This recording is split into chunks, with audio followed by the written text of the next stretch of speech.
નમસ્કાર, હું છું ગોપી ગાંગર અને આપ જોઈ રહ્યા છો નિર્ભય ન્યૂઝ। આજે વાત કરવાની છે પરેશ ગોસ્વામી સાથે અને પરેશ ગોસ્વામી સાથે આજે વાત ખેડૂતોના મુદ્દે કરવાની છે, કારણ કે ખેડૂતો માટે પરેશભાઈ જે રીતે અત્યારે પાક ધિરાણની વાત હોય કે પછી અન્ય વાત હોય, પરેશભાઈ જે રીતે વાત કરી રહ્યા છે, લડી રહ્યા છે, હવે એક આંદોલનની શરૂઆત પણ કરવા જઈ રહ્યા છે પરેશભાઈ, શું કહેશો? આંદોલન શું હશે, ક્યારથી હશે અને કઈ રીતે તમે આનો રોડમેપ બનાવ્યો છે? ચોક્કસથી બેન, સંપૂર્ણ વાત આપણે એ કરવાની છે, કેમ કે આજે જે પ્રકારે જે ખેડૂતો છે એ સતત નુકસાનીમાં આવી રહ્યા છે અને એને કારણે ખેડૂતો ઉપર કર્જ થઈ રહ્યું છે, ખેડૂત દેવા નીચે દબાયેલા છે અને આ જે પ્રક્રિયા આ પેલા વર્ષે નથી, આમ તો આ પ્રક્રિયા ઘણા વર્ષથી ચાલી રહી છે।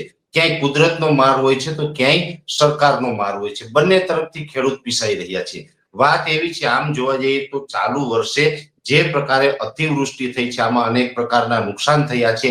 ત્યારે 25 ઓક્ટોબર થી લઈ અને 2 નવેમ્બર સુધી જે વરસાદો પડ્યા તે લગભગ આપણે કહી શકાય કે છેલ્લા 9 વર્ષનો રેકોર્ડ તોડે એ પ્રકારનું માવઠું થયું છે। 2016માં આ પ્રકારની પરિસ્થિતિ થઈ હતી, એ પછી ફરીથી પાછું 2025માં આ પ્રકારના વરસાદ થયા અને ખૂબ મોટી નુકસાની થઈ છે। ત્યારે વાત એ છે કે ઘણી વખત આપણે એવું બનતું હોય કે કોઈ કુદરતી આફત આવે, હોનારત થાય, વાવાઝોડું આવે અથવા તો જે માવઠા થાય ને એને કારણે નુકસાનીમાં સરકાર મોટી મોટી વાતો કરતી હોય છે કે અમે રાહત પેકેજ આપીશું। ત્યારે સરકારે એક નિર્ણય ચોક્કસથી લીધો છે કે અમે સર્વે કરાવીએ છીએ અને સર્વેના નાટક પણ થોડા દિવસ ચાલ્યા। સર્વે જ્યારે પણ અધિકારીઓ છે ગામડાઓમાં સર્વે કરવા ગયા ત્યારે ખેડૂતોએ પણ સર્વે કરવાની ના પાડી છે, કેમ કે ખેડૂતોને ખબર છે કે આ એક પ્રકારનું નાટક છે। એટલે ખેડૂતોએ દરેક જગ્યાએ ગ્રામ્ય વિસ્તારની અંદર સર્વેનો વિરોધ કર્યો, એટલે પછી સર્વે ન કરવાનું પણ એક સરકારે નિર્ણય લીધો છે। પણ આ સર્વેનો વિરોધ શું કામ, એ વાત આપણે કરવાની છે બેન। આમ જોવા જઈએ તો જે આપણે અત્યાર સુધી પાક વીમા કંપનીઓ હતી કે જ્યારે ખેડૂત છે એ પ્રીમિયમ ભરે અને પછી આવી કોઈ આફત આવે, ખેડૂતને પાક ફેલ થાય, નુકસાન થાય તો પછી એનો વીમો છે એ ખેડૂતને મળતો હોય છે। પણ 2020માં સ્વર્ગસ્થ વિજયભાઈ રૂપાણી જ્યારે આપણા મુખ્યમંત્રી હતા ત્યારે વિજયભાઈ રૂપાણી આ વીમા કંપનીઓને બંધ કરાવી અને એક નવી યોજના લઈને આવ્યા। એ યોજનાનું નામ છે મુખ્યમંત્રી કિસાન સહાય યોજના। આ યોજના છે ઓગસ્ટ 2020માં લાગુ કરવામાં આવી છે અને આની અંદર અમુક કાયદાઓ બનાવવામાં આવ્યા છે। જોકે એમાં એક નિયમ તો એવો છે કે જે અત્યારના માવઠામાં પરફેક્ટ બેસે છે। એમાં એક સ્પષ્ટ ઉલ્લેખ એવો છે કે 15 ઓક્ટોબર થી લઈ અને 15 નવેમ્બર વચ્ચે જો કોઈ વરસાદ થાય તો એને માવઠું ગણવું ને એ નુકસાનીનું વળતર આ મુખ્યમંત્રી કિસાન સહાય યોજનામાંથી આપવું। ત્યારે એમાં તો ચોક્કસથી આ પરફેક્ટ બેસે છે, પણ એની અંદર બીજા કાયદા એવા છે કે એમાં મુખ્યમંત્રી કિસાન સહાય યોજનામાં કલમ ઘ છે, કલમ ઘ ની અંદર કલમ 9 છે। એમાં જે દર્શાવવામાં આવ્યું છે કે કોઈ પણ કુદરતી આફત આવે, અનાવૃષ્ટિ થાય, અતિવૃષ્ટિ થાય, વાવાઝોડું આવે, માવઠું આવે, જેને કારણે જો ખેડૂતોને નુકસાન થાય તો 2 હેક્ટરની મર્યાદામાં વળતર આપવું, એ પણ 72 કલાકની અંદર સર્વે પૂર્ણ કરીને આપવું। હવે 72 કલાકમાં તો અત્યારે સર્વે પૂર્ણ થાય તેવી કોઈ કન્ડિશન નથી, કેમ કે વાડી વિસ્તારના રસ્તાઓ તો અત્યારે ગારા કીચડથી એટલા ભરેલા છે કે કોઈ પણ અધિકારી વાડી સુધી પહોંચી શકે એમ નથી। અને આમ પણ સાર્વત્રિક નુકસાની હોય ત્યારે અધિકારીઓ કોઈ સંજોગોની અંદર 72 કલાકમાં સર્વે ન કરી શકે। બીજી વાત એ છે કે જ્યારે 2020માં આ યોજના લાગુ કરવામાં આવી ત્યારે 2 હેક્ટરની મર્યાદામાં વળતર આપવાનો જે ઉલ્લેખ છે એ 2020માં આની રકમ નક્કી કરવામાં આવી હતી પ્રતિ હેક્ટર 20,000 રૂપિયા। તો 2 હેક્ટરની અંદર આપણે 40,000 રૂપિયા જે તે સમયે નક્કી થયા હતા। પાછળથી એમાં રકમમાં થોડોક વધારો કર્યો છે, તો 40,000ની જગ્યાએ જો અત્યારે આ સર્વે કરી અને આ યોજનાનો લાભ આપે તો દરેક ખેડૂતને 2 હેક્ટર જમીન હોય ત્યાં સુધીને 48,000 રૂપિયા બેન મળે છે। હવે વાત એ છે કે 48,000 રૂપિયા જો સર્વેના કરીને મળવા પાત્ર કાયદા મુજબ થતા હોય તો નુકસાની છે એ 2 હેક્ટરની અંદર 48,000 કરતા અનેક ગણી વધારે છે। હવે વધારે નુકસાની હોય ને વળતર ઓછું મળતું હોય તો ખેડૂતને આમાં સંતોષ થાય એવું નથી, અથવા તો ખેડૂતને આપણે આ નુકસાનીમાંથી ઉગારી શકાય એવું નથી। એટલે અત્યારે જે વળતરની વાત કરવી એનો મતલબ એવો થાય કે ખેડૂત ઉપર જે જખમ લાગેલા છે એ જખમ ઉપર નમક નાખવાની વાત બેન અત્યારે સરકાર કરી રહી છે। હવે અત્યારે દરેક ગામડેથી એક અવાજ ઉઠ્યો છે। ગુજરાતના 18,000 ગામના ખેડૂત અને ખાસ કરીને જે 56 લાખ ખેડૂત ખાતેદાર છે એ દરેક ખેડૂત ખાતેદારનો એક જ અવાજ છે કે અમારે સંપૂર્ણ દેવું માફ જોઈએ। હવે સંપૂર્ણ દેવું માફ એટલે શું? તો કે આ વર્ષે નુકસાની છે એટલું નથી. સરકાર જે સર્વે કરાવશે તો 25 ઓક્ટોબર 2025 થી જે વરસાદ પડ્યો અને 2 નવેમ્બર સુધીમાં જે નુકસાન થયું એ જ નુકસાનીની સરકાર વાત કરી રહી છે. વાસ્તવમાં 7 ઓક્ટોબર આસપાસ પણ વરસાદ થયો હતો, ત્યારે પણ નુકસાન થયું. તો ત્યારે નુકસાન થયું હતું એ ખેડૂતો આ લાભથી વંચિત રહી ગયા. બીજા નંબરમાં સપ્ટેમ્બરમાં પણ અતિવૃષ્ટિ જેવો માહોલ હતો, ત્યારે પણ નુકસાન થયું. ઓગસ્ટ મહિનાની અંદર પણ અતિવૃષ્ટિ થઈ ત્યારે પણ નુકસાન થયું છે અને એ પણ મીડિયાએ બધું બતાવ્યું છે. એટલે બધાને આગળ હજુ પણ જૂના બેકઅપ હશે કે ઓગસ્ટની અંદર કેવા વરસાદ પડ્યા અને કેવું નુકસાન થયું હતું. હવે આ વાત થઈ આ વર્ષની. આમ જોવા જઈએ તો 2020માં યોજના લાગુ કરી છે, ત્યારથી દર વર્ષે કોઈને કોઈ નુકસાન છે ખેડૂતને જોવા મળે.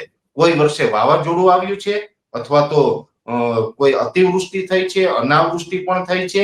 કેમ કે એક નિયમ મુખ્યમંત્રી કિસાન સહાય યોજનામાં એવો પણ છે કે સતત 4 અઠવાડિયા સુધી જો વરસાદ ન પડે તો પણ ખેડૂતને અનાવૃષ્ટિનું વળતર આપવું જોઈએ. તો આવું પણ ભૂતકાળની અંદર 2020 પછીથી બનેલું છે. એટલે દર વર્ષે ખેડૂતોને થોડી નુકસાની તો આવતી જ રહી છે અને આ વર્ષે થોડીક નુકસાની વધારે આવી છે. એટલે ખેડૂતોની માંગ એવી છે કે અત્યારના નુકસાન પ્રમાણે અમારે વળતર મળતું નથી ને 48,000 આપે છતાં પણ 2020 થી અમે તો સતત નુકસાનીમાં છે અને આ નુકસાનીને કારણે અમે પાક ધિરાણ રિટર્ન ભરી શકીએ એમ નથી. એટલે અમારું પાક ધિરાણ માફ થવું જોઈએ. હવે આ પાક ધિરાણ શું હોય બેન? તો કે ખેડૂતને ચોમાસા પહેલા આ પાક ધિરાણ આપવામાં આવે. ચોમાસા દરમિયાન જે વરસાદ પડે ચોમાસામાં ખેડૂતને મગફળી કે કપાસ કે XYZ જે પણ વાવેતર કરવાનું હોય તો બેંકો દ્વારા એને ધિરાણ કરવામાં આવે. એ ધિરાણ છે 365 દિવસની મર્યાદામાં હોય અને એની અંદર સરકારની એક યોજના છે 0% વ્યાજ. હવે 0% વ્યાજ કોને લાગુ પડે? તો કે 2 હેક્ટરની મર્યાદામાં અને મેક્સિમમ 3 લાખ રૂપિયાની રકમ. હવે કોઈ ખેડૂત છે 3 લાખ કરતા વધારે રકમ લે છે એટલે કે 4 લાખ 5 લાખ 6 લાખ આટલું ધિરાણ લે છે તો બેંક દ્વારા આપવામાં આવે છે પણ એને પછી 0% વ્યાજનો લાભ આપવામાં નથી આવતો. જો 3 લાખ સુધી હોય તો 0%. હવે આ 0% ની અંદર પણ બેન લોચો છે. લોચો એવો છે કે ખેડૂતે આ દેવું છે એ જ્યારે એ બેંકમાંથી ઉઠાવે છે એના 365 દિવસ પૂર્ણ થાય એ પહેલા રિટર્ન ભરવાનું. હવે ખેડૂત ભરી પણ દે છે સ્વાભાવિક રીતે કે ચોમાસા પહેલા મળે પછી ઉત્પાદન આવે તો એ ઉત્પાદન આવ્યું એ એનું જે વેચાણ કરી અને એ પૈસા આવે એટલે ખેડૂત દેવું ભરી દે. તો 0% વ્યાજ છતાં પણ લાભ નથી મળતો. શું કામ નથી મળતો? તો કે એમાં નક્કી એવું કરેલું છે કે બેંકોએ 7% વ્યાજ છે વાર્ષિક 7% વ્યાજ લેખે ખેડૂત પાસેથી પેલા પૈસા ભરાવી દેવાના. એટલે ખેડૂત એ જે 3 લાખ રૂપિયા હોય એના 7% પ્લસ કરી અને પેમેન્ટ છે એ બેંકમાં જમા કરાવી દે. પછી પાછળથી એનું વ્યાજ છે એ રિબેટ આપવાનું હોય. રિબેટ કેવી રીતે આપવાનું? તો કે 7% માંથી 3% છે એ કેન્દ્ર સરકાર આપે અને 4% છે એ રાજ્ય સરકારે આપવાના. હવે જે કેન્દ્ર સરકારે 3% આપવાના હોય છે એ ઓલરેડી મોસ્ટ ઓફ બધા ખેડૂતોને આવી જાય છે. પણ જે રાજ્ય સરકારે 4% આપવાના હોય એ આજ દિવસ સુધી રાજ્ય સરકારે એક પણ ખેડૂતને 4% ની રકમ છે એ ખેડૂતને આપી નથી બેન. એટલે એવું કહી શકાય કે ખેડૂતને બૂચ મારી દીધું આ સરકારે. એટલે હવે આ બધું દેવાનો જે બોજ આવ્યો છે હવે આ દેવું અત્યારે એવી નુકસાની છે ખેડૂત ભરી શકે એમ નથી.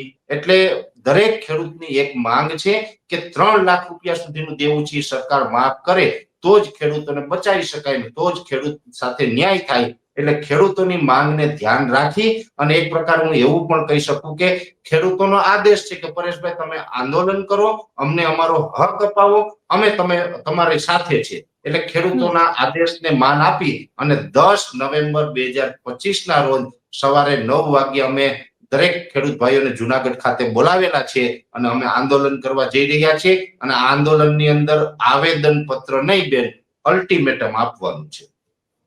પણ પરેશભાઈ અહીંયા સવાલ એ છે તમે એને કહી રહ્યા છો કે બધા જ ખેડૂતો આવશે, ખેડૂત આગેવાન. તમે પોતે પણ ઘણી વખતે અલગ અલગ પોલિટિકલ પાર્ટીના મંચ ઉપર દેખાયા છો. એટલે આ પણ એક પોલિટિકલ ઇવેન્ટ હશે કે પછી આ એક માત્ર ખેડૂતો માટે થઈ રહેલી ઘટના છે? બેન પહેલી વાત તો એ છે કે પોલિટિકલ એંગલની જે તમે વાત કરી હું ચોક્કસથી ઘણી બધી પાર્ટીના સ્ટેજ ઉપર પણ તમે મને જોયો હશે મીડિયાના કેમેરા તો લગભગ બધું ગોતી જ લે છે કે બાકી રાખતા નથી અને સારી વાત છે. એટલે આમ આદમી પાર્ટીના સ્ટેજ ઉપર પણ તમે કદાચ જોયો હશે ભૂતકાળમાં પાલભાઈ આંબલિયા, હવે એ તો કોંગ્રેસના નેતા છે, મને પાલભાઈ આંબલિયા સાથે પણ તમે આંદોલન કરતા જોયો હશે. અને હું તો એવું કહું છું કે કદાચ ભાજપના કોઈ નેતા આંદોલન કરે તો હું એની સાથે પણ તમને જોવા મળીશ, કેમ કે મારા માટે પાર્ટી મહત્વની નથી, ખેડૂતોનું હિત કઈ જગ્યાએ થાય એ મહત્વનું છે. એટલે ખેડૂતોનો અવાજ કોઈ પણ ઉઠાવે તો સ્વાભાવિક રીતે હું એને સમર્થન આપું છું, કેમ કે મારો હેતુ આ કોઈ રાજકીય પાર્ટી નથી, મારો હેતુ છે મારા ગુજરાતના ખેડૂતોનું સારું થવું જોઈએ. અને અત્યારે જે અમે આ કાર્યક્રમ કરવા જઈ રહ્યા છે તે સંપૂર્ણ ખેડૂતો માટે છે. આને 1% પણ રાજકીય રંગ અમે લાગવા દેવાના નથી, અને કોઈ જ પ્રકારની પાર્ટી હોય કે કોઈ જ પ્રકારની રાજનીતિ જેને પણ કરવી હોય તે કરે. પણ આ જે 10 તારીખે અમારો કાર્યક્રમ થવા જઈ રહ્યો છે એમાં કોઈ પણ વ્યક્તિ પોતાની પાર્ટીનો ખેસ, પોતાની પાર્ટીનો ટોપી કે કોઈ પ્રકારનો સિમ્બોલ લાવીને અમારી આ જે આયોજન છે અમારું એમાં એને અમે પ્રવેશ કરવા દેશું નહીં. એટલે સંપૂર્ણપણે બિન રાજકીય કાર્યક્રમ છે અને આની અંદર બિન રાજકીય વાતો થવાની છે બેન. ખેડૂતને આપણે કઈ રીતે આ હક અપાવી શકાય એ બાબતની વાત કરવાની છે. કોઈ પણ નેતા આવવું હોય, હવે નેતા છે તો સ્વાભાવિક રીતે ખેડૂત તો હોય. પાલભાઈ આંબલિયા છે એ પણ ખેડૂત છે, ઈસુદાનભાઈ ગઢવી હોય તો એ પણ ખેડૂત છે, પછી ભૂપેન્દ્રભાઈ પટેલ પણ કદાચ ખેડૂત હશે. એવા તો અનેક નેતાઓ છે કે જે નેતા છે પણ સાથે સાથે મૂળ તો ખેડૂત, પેલા ખેડૂત છે પછી નેતા છે. તો એ ખેડૂત હોય એટલે ખેડૂતને નાતે એ આવી શકે છે, એમાં કોઈ રોક ટોક નથી. પણ એ કોઈ પણ પાર્ટીમાં હોય, અમારે આ કાર્યક્રમમાં આવી અને કોઈ પાર્ટીના વિશેનો પ્રચાર કે પાર્ટી વિશેની વાત કરી શકશે નહીં. એના માટે બિલકુલ એને પરમિશન આપવામાં આવશે નહીં. માત્ર ને માત્ર એ ખેડૂતની વાત કરવાની છે અને ખેડૂતને હક આ ભારતીય જનતા પાર્ટીની સરકાર અત્યારે છે જે નથી આપી રહી એની પાસેથી આપણે કેમ અપાવવો, આ દિશામાં કામ કરવામાં આવશે. અને આની અંદર જે અમે અલ્ટિમેટમ આપવાના છે, આ અલ્ટિમેટમની અંદર જે લેટર પેડનો યુઝ થશે એ લેટર પેડ પણ કિસાન સહકાર સમિતિ નામનું લેટર પેડ યુઝ થશે. અને આનું જે બેનર હોય છે કાર્યક્રમનું એમાં પણ કિસાન સહકાર સમિતિનું બેનર લગાવવામાં આવશે અને કિસાન સહકાર સમિતિના બેનર નીચે આ સંપૂર્ણ કાર્યક્રમ થવાનો છે. આ વાત ચોક્કસ છે. પણ પરેશભાઈ, સાથે સાથે ગઈકાલે મુખ્યમંત્રી પણ ઘણા બધા વિસ્તારમાં ગયા હતા. ત્યાં આગળ એમને ખેડૂતો સાથે વાતચીત કરી અને ખેડૂતો કહી રહ્યા છે કે જે કરો એ પણ ખેડૂતોના હિતને જોઈને કરજો. એટલે અને આજે ગાંધીનગરમાં હાઈ લેવલ મીટિંગ પણ થઈ અને એવું કહેવાય છે કે ખૂબ જલ્દી રાહત પેકેજ આપવામાં આવશે. એટલે રાહત પેકેજ ખેડૂતો માટે સારું કે પછી પાક ધિરાણ માફી આપે એ ખેડૂતો માટે સારું? તેમ રાહત પેકેજની માંગ અમે એટલા માટે નથી કરી રહ્યા કે કાયદા મુજબ, પછી ઠીક છે સરકાર છે, સરકાર પાસે બધા જ પાવર હોય, રાતોરાત કોઈ કાયદામાં ફેરફાર કરીને રાહત પેકેજની રકમ વધારે એ વાત અલગ છે. પણ કાયદા મુજબ જોવા જઈએ તો રાહત પેકેજની અંદર 48,000 થી વધારે આ લોકો આપી શકે એમ નથી અને નુકસાની વધારે છે. એટલા માટે રાહત પેકેજનો અમારો વિરોધ છે. છતાં પણ જો સરકાર છે રાહત પેકેજની રકમ વધારી અને 2 હેક્ટરની મર્યાદામાં દરેક ખેડૂતને 3-3 લાખ રૂપિયા એને વળતર આપતી હોય, રાહત આપતી હોય, તો અમે એ રાહત પેકેજને પણ સ્વીકારશું. એવું નથી કે આપણે પાક ધિરાણ જ માફ જોઈએ. મુદ્દો એટલો છે કે 3 લાખથી કોઈ પણ નીચી રકમ અમારે ન ચાલે, કેમ કે ખેડૂતોને જે નુકસાન છે એ પ્રમાણે 2,99,000 કદાચ સરકાર જાહેર કરે તો પણ અમારો જે આ વિરોધ છે એ ચાલુ રહેવાનો છે. 3 લાખ એટલે પૂરેપૂરા 3 લાખ રૂપિયા છે એ ખેડૂતને કોઈ ને કોઈ ભોગે મળવા જોઈએ. પછી પાક ધિરાણ માફના ભોગે મળે કે રાહત પેકેજના ભોગે મળે, મતલબ એટલો છે કે 3 લાખ રૂપિયા સુધીની જે રાશિ છે એટલી રાશિ છે એ ખેડૂતને ફાયદો થાય તો પછી અમને કોઈ પ્રોબ્લેમ નથી. અને જો આવું થશે 3 લાખ રૂપિયા સુધી દરેક ખેડૂતને કદાચ સરકાર રાહત પેકેજ આપે અથવા તો પાક ધિરાણ 3 લાખનું માફ કરે, આ બેમાંથી એક નિર્ણય જો સરકાર કરતી હશે તો અમે એને અભિનંદન અને સાથે સાથે અમે એનું સન્માન કરશું. પણ સાથે સાથે એક ચર્ચા એ પણ થઈ રહી છે, કારણ કે ભાજપના નેતાઓ પણ મેદાનમાં આવ્યા છે અને ભાજપના નેતાઓ પણ કહી રહ્યા છે કે પાક ધિરાણને માફ કરાવડાવો.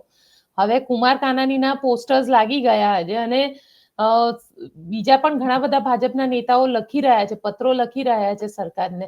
તમને લાગે છે કે આમાં ખરેખર ઠોસ કોઈ કાર્યવાહી, કારણ કે ઘણા દિવસ થઈ ગયા, અઠવાડિયું વીતી ચૂક્યું છે, આ જેમ જેમ સમય નીકળી રહ્યો છે એમ ખેડૂત માટે મુશ્કેલી વધારે વધી રહી છે? બેન, એ પોસ્ટર લાગે કે કોઈ પત્ર લખે આ બધું નાટક કહેવાય મારી દ્રષ્ટિએ. નાટક ના હોય, આમાં તો સ્પષ્ટ બોલવાનું હોય. હું તમને એમ કહું કે જે લોકોને મંત્રી પદ મળી ગયું હશે એ લોકોએ ક્યાંય વિરોધ બહુ નહીં કર્યો હોય.